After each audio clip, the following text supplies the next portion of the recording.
Grok, which is part of XAI, which is part of SpaceX, just released a new voice update. It's supposed to be much better, much smoother, much smarter, better at everything. So we're going to test it out. Is it better at conversational English practice?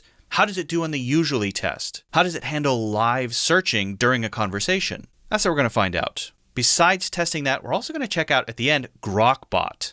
Grok Bot is a totally new thing. It's different than anything I've tested. So we'll check that out after we do the voice test. One thing that I've noticed is many people who watch my videos aren't subscribed. So make sure you're subscribed and make sure you hit the like button if you enjoy the video. Also, check out the 90-day program. It's the best way to improve your English fluency in 90 days. Custom AI that is aware of the content you're learning and knows how to give feedback according to what you're learning to make sure you stay on track. So check that out. Now let's get into the video. Hey, I want to have a conversation to help me improve my spoken fluency. So you can make some occasional corrections as we go. We can talk about whether AI hurts creativity.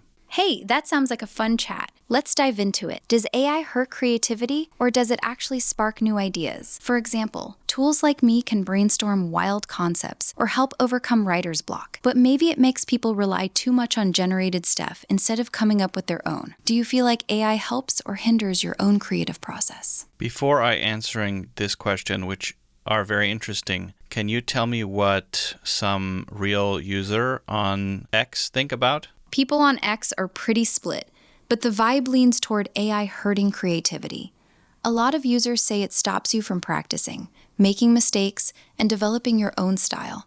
Like one guy put it, you just type a prompt instead of actually creating. Others worry it makes everything feel soulless and turns people into boiling frogs who lose their judgment over time. That said, some folks argue it's a tool that frees you up for higher level thinking if you use it right. Does that match how you feel, or do you see it differently? I think that the tool is useful, but you have to be careful how you're using it. When you use the tool for doing the same kind of thing, like writing or something that usually a human will do, there is a danger. But if you can doing things that you wouldn't usually doing, then I see the value. You're basically saying it's about how you use the tool, not the tool itself. I like your point about danger when you use it for things humans normally do, like writing. That's when people stop practicing their own skills. But when it helps you do something you couldn't normally do, that's where the real value is. Can you give me an example of what you mean by that second part? Something you wouldn't usually do that AI makes possible? Also,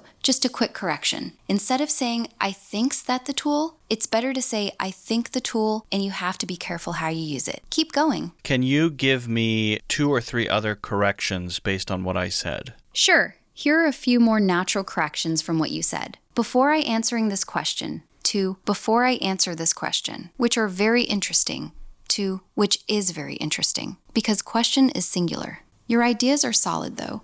Just small grammar tweaks and it already sounds much smoother. Want me to keep correcting as we go, or should we jump back into the AI and creativity discussion? Let's do some pronunciation. I've heard that the new Grok Think Fast 2.0 is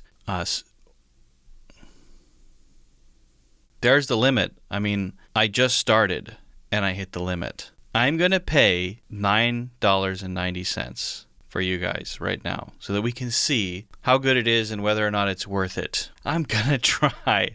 And we'll see if, talk for longer in voice mode. Longer than what? 2 minutes? How long was I talking? Oh my God. Okay. So everything in light, 5x longer conversations, talk for longer, but it doesn't say how much longer. This is the headline. The headline, this is supposed to be much faster, more natural conversations, a lot of little improvements here and there. I'm trying to test that. I think speech to speech, so listening to the audio directly, which I want to test out, pronunciation in particular. Again, how can I really test that if the limits are so tight? All right, I've now paid for this plan. I got it for $9.90.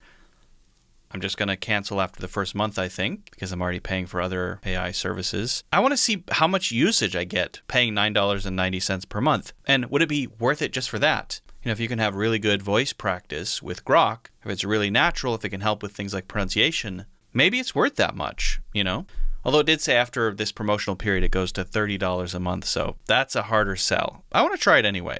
Yeah, the voice you're hearing right now is different from the last time we talked. I switched to a new one. What do you think of it? Does it sound okay to you? Can you teach me the pronunciation of the word that I pop into the chat right here? I want you to teach me this word. Got it. Go ahead and send me the word or words you want to work on. Just type them here, and I'll break down the pronunciation for you step by step. Fire away. I did. Sorry, I missed it. Which word do you want me to teach you? It's in the chat. I'm going to type it in right here. Can you? Usually. Sure, let me break it down for you. Usually. Usually. The first syllable, you, like the word you. Then jou. That zh sound is the same as the S in measure or pleasure. Then ali. The last part is soft and quick. Try saying it with me. Usually. Want me to give you a sentence to practice it in? Are you sure that's right? Usually. Yeah, you're actually pretty close with usually. A natural American way to say it is usually. 3 syllables with the stress on the first one. Actually, you said usually. That's what you said. Yeah, you're right. I slipped up. Let me fix that. The correct way is usually. 3 syllables.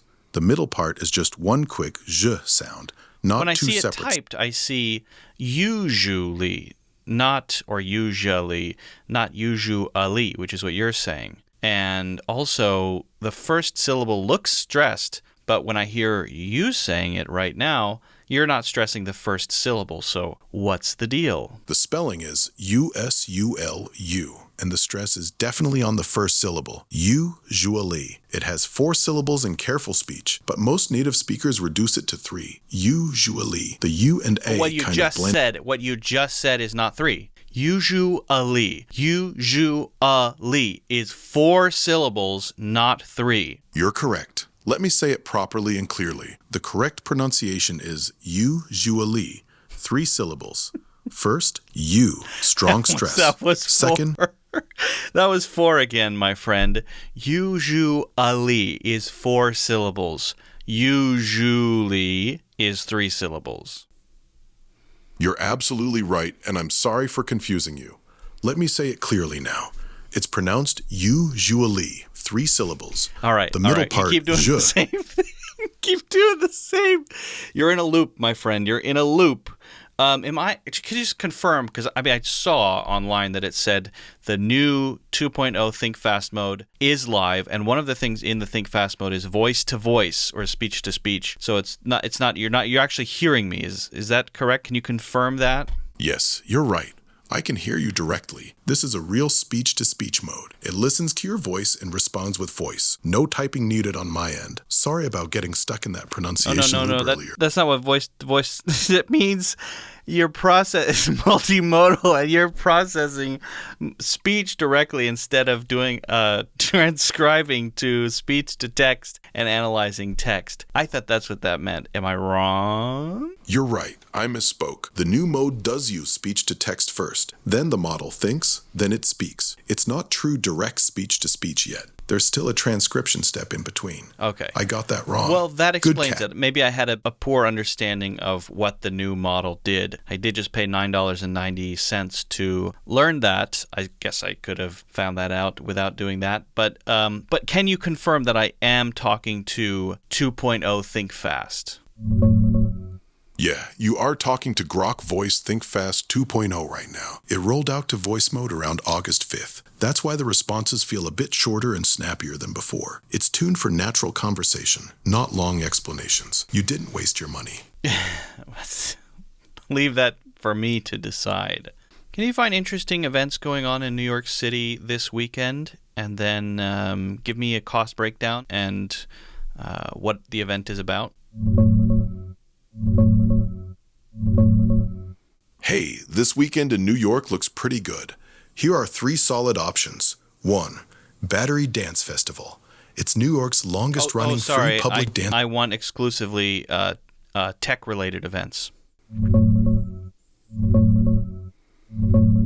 Here's the best tech event this weekend. Built for NYC AI Hackathon at NYPL. When? Saturday and Sunday, 11 a.m. to 5 p.m. Where? New York Public Library, 455 Fifth Avenue. What it's about? You use generative AI to build web apps that solve real NYC problems, like mapping food deserts or improving access to city services. It includes workshops, especially for beginners. There's also a robotics hackathon on Saturday and a big networking event on Monday night. Want details on those too? No. Got it. Just the AI hackathon at the library then. You want to go? I'll look into it later. Can you find a really good falafel spot near the location of that event in the city?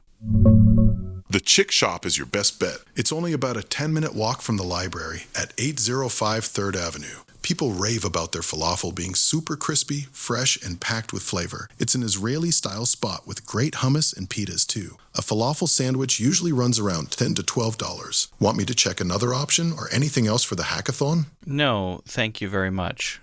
I want to do a brief story game with you. So you start a story and finish in the middle of a sentence, I continue, and then we go back and forth, basically. Understood. I'll start and we'll go back and forth, leaving the sentence unfinished each time. Ready when you are. Want me to begin now? Yes. The ancient lighthouse stood alone on the rocky cliff, its beam cutting through the storm, when suddenly the light began to flicker and Thunder rolled, and the clouds darkened. There was a low tone, and the old man who lived in the lighthouse was afraid. He stood up. The old man who lived in the lighthouse was afraid. He stood up and slowly walked toward the spiral staircase when he heard a strange voice calling his name from the darkness below, saying, Dennis, what do you want for dinner? It was his mother, who usually asked him the same question every day and was always eager to cook him a delicious meal. He impatiently rolled his eyes and shouted back down the stairs, Mom, I'm 47 years old. For the last time, stop treating me like I'm a child. When suddenly, his mother appeared at the top of the stairs, holding a tray of freshly baked cookies, and said with a smile, I baked your favorite, marshmallows and chocolate chips. SpaceX, after it went public, purchased Cursor for $60 or 60-something billion. And the first thing that they have released is called Grok Bot.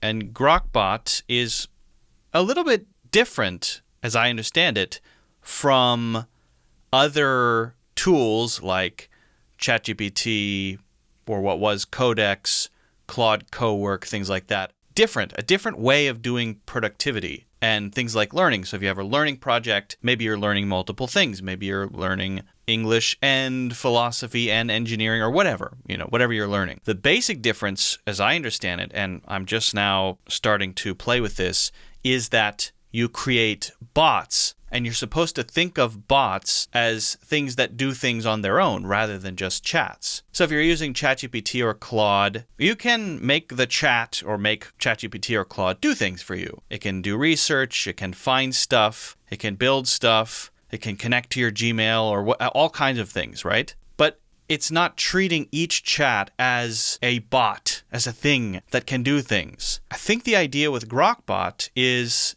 you create a bot, and the bot can then go off and do things on its own, including manage other bots, message other bots. So, for example, if I have here, okay, there's an error, I'll check that out. But if I have here an English learning bot, and its job is to find useful stuff for me to learn English, then it has a routine. I can connect it to my Google Drive. In theory, I haven't really tested this too much. Then if I have other learning goals besides just learning English, I can have a general learning coach. You can't see it, but this is a general learning coach, and it knows that I'm learning philosophy, and I'm learning about psychology, and I'm reading specific books, and working on my English. And I can have this one coordinate, manage the other bots that are doing more specific things.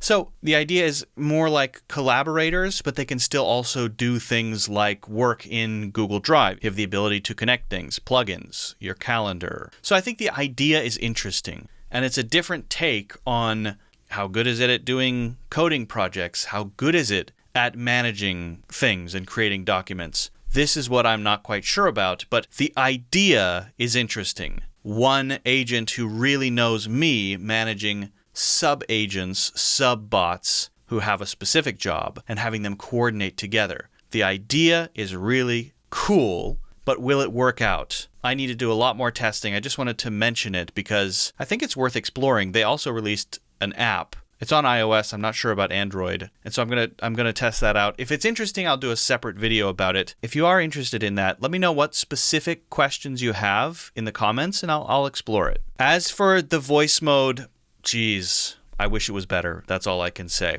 I just spent $9.90 to find out that, I don't think it's worth it. For a number of reasons. One being, it just doesn't seem that smart. It's fine, it sounds pretty natural, but it just doesn't seem that smart. If you haven't already done so, make sure to hit the like button and subscribe, and check out the 90-day program in the links in the description. I'll see you in the next one.